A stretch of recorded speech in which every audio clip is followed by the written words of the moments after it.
அழகான கேள்வி கேட்டிருக்காங்க. அதாவது முஸ்லிம்கள்ல பெரிய பிரிவாக கருதப்படுவது ஷியாங்கிறதும் சன்னிங்கிற ஒரு பிரிவையும் தான் சொல்லுவாங்க. ஷியா என்று எடுத்துக்கொண்டீர்களே, ஆனால் உலகத்தில் அவங்க எங்க இருக்கிறாங்கன்னு கேட்டா ஈரான் என்ற நாட்டில் முழுக்க முழுக்க ஒரு 90% ஷியாங்கிற பிரிவினர் இருக்கிறார்கள். ஈராக்கில் ஐயா சொன்ன மாதிரி ஒரு 50% ஷியாக்கள் இருக்கிறாங்க. மற்ற பகுதிகளில் எல்லாம் விரல் விட்டு என்ற அளவுக்கு தான் இருக்கிறாங்க. மற்ற பகுதிகளில் எல்லாம் அப்படி ஒரு பிரிவு கிடையாது. 150 கோடி முஸ்லீம்கள்ல அவங்க ஒரு 10 கோடி இருக்கிறாங்க, இல்லைன்னு சொல்ல முடியாது. இப்ப இந்த ஷியா சன்னிந்தா என்ன வேறுபாடு, அதை நீங்க தெரிந்து கொள்வது உங்களுக்கு பயனுள்ளதா இருக்கும். நபிகள் நாயகம் அவங்க மரணித்த பிறகு அவங்களுக்கு பிறகு அபூபக்கர் என்பவர் ஆட்சிக்கு வந்தார். நபிகள் நாயகத்துடைய தோழர் அந்த கவர்மெண்ட்டுக்கு ஜனாதிபதியா வர்றார். அவர் மரணித்த பிறகு உமர் என்பவர் ஆட்சிக்கு வருகிறார். அப்போலாம் முஸ்லீம் சமுதாயம் ஒன்னாத்தான் இருந்தது. அவர் கொல்லப்பட்ட பிறகு உஸ்மான் என்பவர் ஆட்சிக்கு வருகிறார். அப்போ முஸ்லீம் சமுதாயம் ஒன்னாத்தான் இருக்கிறது. அதுக்கப்புறம் அலி என்பவர் ஆட்சிக்கு வருகிறார். அலி யாருன்னு கேட்டா நபிகள் நாயகத்தினுடைய மகளை திருமணம் செய்தவர் மருமகன். அலி என்பவர் நபிகள் நாயகத்தினுடைய மகள் பாத்திமா என்பவரை திருமணம் செய்தவர் தான் அலி என்பவர். அவர் 4வது ஜனாதிபதியாக, நபிகள் நாயகத்துக்கு பிறகு 4வது ஜனாதிபதியாக பொறுப்பேற்கிறார். அவர் பொறுப்பேற்ற உடனே அங்க ஒரு குழப்பம் ஏற்படுகிறது. என்ன குழப்பம்னு கேட்டா, அவருக்கு முந்தைய ஜனாதிபதி உஸ்மான் இருக்கார்ல, அவர் கொல்லப்பட்டது கொல்லப்பட்ட அந்த கொலையாளிகளை அலி கைது செய்யல, அவர்களை தேடி பிடித்து அவர்களை சட்டத்தின் முன்னால நிறுத்தல என்ற ஒரு கருத்து மக்கள்கிட்ட பரவுது. உண்மையில் அவர் செய்யவும் இல்லை. ஆட்சிக்கு வந்தவுடனே அந்த உஸ்மானை யார் கொன்றாங்க என்று அவங்களை பார்த்து தேடி பிடித்து அவர்கள் மீது அந்த இஸ்லாம் சொல்லக்கூடிய மரண தண்டனையை நிறைவேற்ற நடவடிக்கையை அலிங்கிறவர் எடுக்காததுக்கு அவர் தரப்புல ஒரு ரீசன் என்னன்னு கேட்டா, ஒரு உஸ்மானே கொள்ற அளவுக்கு நாட்டில் ஒரு எதிர்ப்பு இருக்கிறது, கொந்தளிப்பு இருக்கிறது. இப்படிப்பட்ட நேரத்தில் இந்த நடவடிக்கை எடுத்தோம்னு சொன்னா இன்னும் ஒரு உள்நாட்டு கலவரம் ஏற்பட்டு போயிடும் அப்படின்னு பயந்து கொண்டு அவர் எடுக்கவில்லை. அவர் எடுக்கலன்னு என்ன ஆச்சுன்னு கேட்டா, அலிக்கு எதிராக முஸ்லீம்கள்ல ஒரு கணிசமான பேரை திரள்றாங்க. அதுல நபிகள் நாயகத்தினுடைய மனைவி ஆயிஷா அவங்க தலைமையில ஒரு பெரிய படையே உருவாகுது. நபிகள் நாயகத்தினுடைய மனைவி ஆயிஷா தலைமையில அலிய உஸ்மானை கொன்ற கொலையாளிகள் மீது நடவடிக்கை எடுக்கவில்லை, இதை விடக்கூடாது, அவரை ஆட்சியிலிருந்து நான் அகற்றிய தீர்வேன், அது நடவடிக்கை எடுக்காத வரைக்கும் நான் ஓய மாட்டேன் என்று சொல்லி நபிகள் நாயகத்தினுடைய மனைவி ஆயிஷாங்கிறவங்க பெரிய படையை, அவங்க ஹஜ்ஜுக்கு போயிருந்தாங்க மக்காவுக்கு, அங்கிருந்தே ஒரு பெரிய படையை திரட்டி கொண்டு அலி அவர்களோடு யுத்தம் செய்கிறார்கள். பெரிய நபிகள் நாயகத்துக்கு பிறகு முஸ்லிம் சமுதாயத்தில் ஒரு பெரிய ஒட்டக போர் என்றதுக்கு பேர். அதுல கடுமையான முறையில் ஒரு பல நாட்கள் நடந்த யுத்தத்தில் சில நேரங்கள் ஆயிஷா அவங்களுடைய கை கூட ஓங்குனுச்சு. கடைசியில அலியுடைய கை ஓங்கி அவங்க தோத்துறாங்க. இப்படி தோத்த பிறகும் கூட அலிக்கு எதிரான அந்த கசப்பு உணர்வுகள் அதிகரிச்சுக்கிட்டே இருந்தது.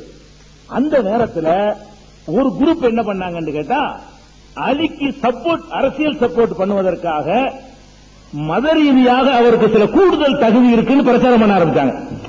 அலி சாதாரண ஆள் கிடையாது, நபிகள் நாயகத்துக்கு ரொம்ப நெருக்கமானவர், அலிதான் நபிகள் நாயகத்துக்கு பிறகு உண்மையில் ஆட்சிக்கு வர தகுதியானவர், மற்ற 3 பேர் ஏமாத்தி விட்டாங்க, அந்த அளவுக்கு இவருக்கு தனித்தகுதி இருக்கிறது, நபிகள் நாயகம் இவருக்கு தான் விசேஷமான ரகசியமான செய்திகள் எல்லாம் சொல்லிக் கொடுத்துட்டு போனாங்க அப்படின்னு சொல்லி நபிகள் நாயகத்துக்கு அடுத்த நிலை யாருக்கு இருக்குன்னு கேட்டா அலிங்கிறதுக்கு தான் உண்டு அப்படின்னு சொல்லி அவரை புகழ்ந்து சொல்ற மாதிரி சில கதைகளை நபிகள் நாயகம் சொன்னதாக அவிழ்த்து விட்டு அவருக்கு மத ரீதியாக மக்கள் ஆதரவு திரட்ட ஆரம்பிச்சாங்க. அரசியலுக்காக வேண்டி நபிகள் நாயகமே இவரை தான் புகழ்ந்தாங்க, இவருக்கு நிகரா ஒருத்தருமே கிடையாது, நபிகள் நாயகத்தினுடைய குடும்பத்தார் தான் ஆட்சிக்கு வரணும், ஆட்சிக்கு தகுதியானவர்கள் நபிகள் நாயகத்தினுடைய பரம்பரையில் உள்ளவங்க தான் ஆளணும், வேறவங்க ஆளக்கூடாது, அதனால அபூபக்கர் உமர் இவங்க எல்லாம் ஆட்சிக்கு தப்பு, ஏமாத்தி விட்டாங்கன்னு சொல்லி அவருக்கு ஆதரவாக ஒரு கூட்டம் பிரச்சாரம் பண்ண ஆரம்பிச்சு. அந்த ஆதரவாளர்களுக்கு பேர் தான் ஷியா. ஷியாங்கிற சொல்லு ஷியாக்கு நேரடி அர்த்தம் பாத்தின்னு அர்த்தம். அந்த சொல்லு முழுமையான சொல்லு என்னன்னு கேட்டா ஷியா அலி. அந்த சொல்லுடைய முழு வெர்ஷன் என்னன்னு கேட்டா ஷியா அலி என்றுதான் ஆரம்பத்தில் சொல்லப்பட்டுச்சு. அலிபாத்தின்னு அதுக்கு அர்த்தம். ஷியா அலின்னு அர்த்தம் அலிபாத்தி. அலி பாத்தின்னு சொல்லி வரும். இந்த அலியை நீக்கிட்டு பாத்தின்னு பேரா போச்சு. ஷியாங்கிறது அலிங்கிறவர் நபிகள் நாயகத்தினுடைய மருமகனை புகழ்ந்து சொல்வதற்காக, அவருக்கு அரசியல் செல்வாக்கு உண்டாக்குவதற்காக வேண்டி மதத்தை தப்பாக ஒரு கூட்டம் பயன்படுத்தி செல்வாக்கை உயர்த்தினாங்க. இதுக்கப்புறம் என்ன ஆச்சுன்னு கேட்டா, அலியுடைய மரணத்திற்கு பிறகு அப்புறம் என்னமோ அவங்களை தெய்வீக அம்சம் பொருந்தியவர்கள் மாதிரி ஆக்கி, அவர்கள்ட்ட இறைவனுக்கு ரொம்ப நெருக்கமானவர்கள், நபிகள் நாயகமா வர்றது அலிக்கு தான் அந்த பதவி வந்துச்சு, சின்ன பிள்ளையா இருந்தா நபிகள் நாயகத்தை நியமிச்சுட்டு போயிட்டாங்க என்றெல்லாம் ஒரு கதைகளை சொல்லி அலியை புகழ ஆரம்பிச்சாங்க. அவருடைய அடக்கஸ்தலத்தை கும்பிட ஆரம்பிச்சாங்க. அவருடைய மகன்கள், அவருடைய பேரப்பிள்ளைகள் அடக்கம் பண்ண இடங்களை எல்லாம் அதை கும்பிட ஆரம்பிச்சாங்க. அந்த மண்ணை எடுத்து தொட்டு சாப்பிட ஆரம்பிச்சாங்க. அந்த பெரியார்களை வழிபட ஆரம்பிச்சாங்க. அந்த இப்ப சொல்றோம் இல்லையா தர்கா வழிபாடு, இது எல்லாமே ஷியா என்ற குரூப்ல இருந்து வந்த ஒரு சித்தாந்தம் தான்.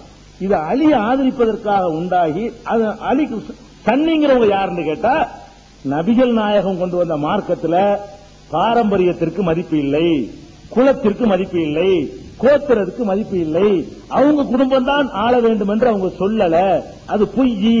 அப்படி சொல்லி இருந்தால் நபிகள் நாயகத்தினுடைய தோழர்கள், நெருக்கமான தோழர்கள் அபூபக்கர் ஆட்சியில் அமர்த்திருக்க மாட்டாங்க, அதுக்கப்புறம் உமர் ஆட்சியில் அமர்த்திருக்க மாட்டாங்க. இப்படி எல்லாம் நடந்திருக்கிறதுனால இவர்கள் சொல்றது பொய். இஸ்லாம் வந்து சமத்துவமா இருக்கும், சகோதரத்துவமா இருக்கும், அதுல இந்த மாதிரியான காரியம் எல்லாம் கிடையாது என்று சொல்லக்கூடியவர்கள் சன்னிங்கிறவங்க. அதே மாதிரி அலியுடைய மகன் ஹுசைன்கிறவர், அவர் என்ன பண்ணார்னு கேட்டா, அப்போ உள்ள ஒரு ஆட்சியை எதிர்த்து அவர் போருக்கு போனார். சின்ன கூட்டம் அவருக்கு பின்னாடி போச்சு, ஒரு 75 பேர். அந்த போர்ல அவர் கொல்லப்பட்டார். நபிகள் நாயகத்தினுடைய பேரன் இணைஞ்சிட்டாரு, கொல்லப்பட்டார். அந்த இடம் தான் கர்பலாங்கிறது. இப்ப ஈராக்ல கர்பலான்னு சொன்னாங்கல்ல, புனித தலம்னு, அதுதான் நபிகள் நாயகத்துடைய பேரன் வந்து கொல்லப்பட்ட இடம். அந்த கர்பலாவுடைய மண்ணை எடுத்துக்கொண்டு வந்து அதை எல்லா வீட்டிலும் வச்சிருப்பாங்க. ஷியாக்கள் என்பவர்கள் இந்த மண்ணை இதுகளெல்லாம் புனிதமாக்க கூடாது என்று சொன்ன மார்க்கம் இஸ்லாம்.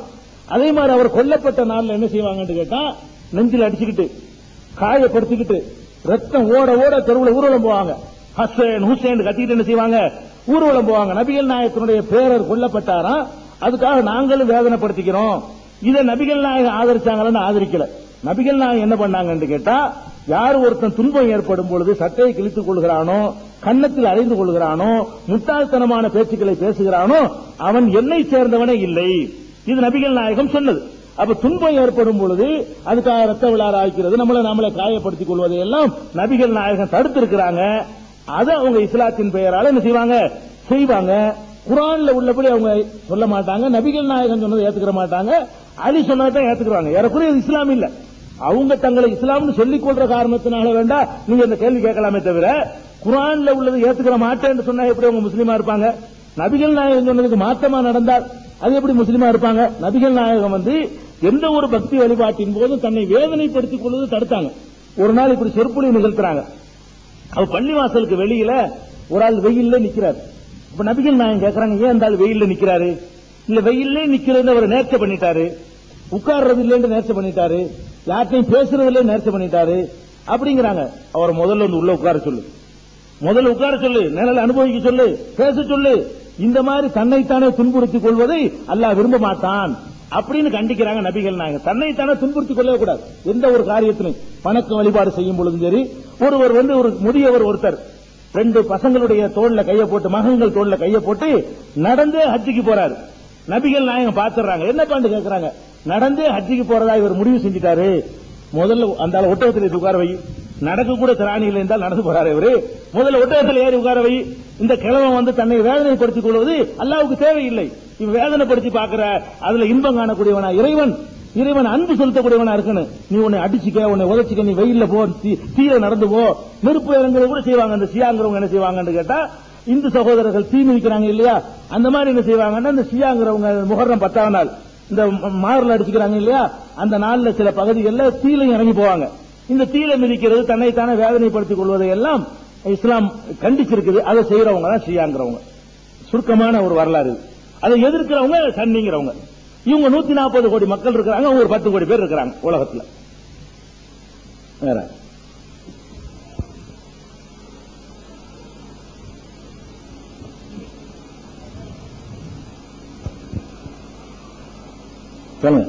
மதிப்புக்குரிய பெரியவரே, மதங்களால் ஒற்றுமை ஏற்பட்டிருக்கிறதா இல்லை வேற்றுமை ஏற்பட்டிருக்கிறதா? மதங்கள் தோன்றியது ஒற்றுமைக்குத்தான் என்றால் ஏன் இன்னும் நம்மில் முழுமையான ஒற்றுமை ஏற்படவில்லை? இதற்கு மூல காரணம் என்ன? மனித இனம் யாவும் பொதுவான ஓர் மதத்திற்கு வர நாம் முயற்சி செய்தால் அதில் வெற்றி கிடைக்குமா கிடைக்காதா? என்னுடைய பெயர் எஸ் முத்துசாமி. சகோதரர் முத்துசாமி அவர்கள் மதங்கள் ஒற்றுமை ஏற்படுத்துவதற்கு வந்ததா பிரிவினை ஏற்படுத்துவதற்கு வந்ததா? ஒரு பொதுவான ஒரு கொள்கையின் பக்கம் நம்ம மக்களை அழைத்தால் அது சாத்தியமாகுமா? அதுல ஒன்றுபட முடியுமான்னு கேட்கிறாங்க. பொதுவாக ஒற்றுமைப்படுத்துவதற்காக நம்ம ஒரு சித்தாந்தத்தை உலகத்தில் சொன்னாலும் எல்லாரும் ஏற்றுக்கிற போதுதான் ஒற்றுமை வரும். நாம் விரும்புவதனால ஒற்றுமை வந்துடாது.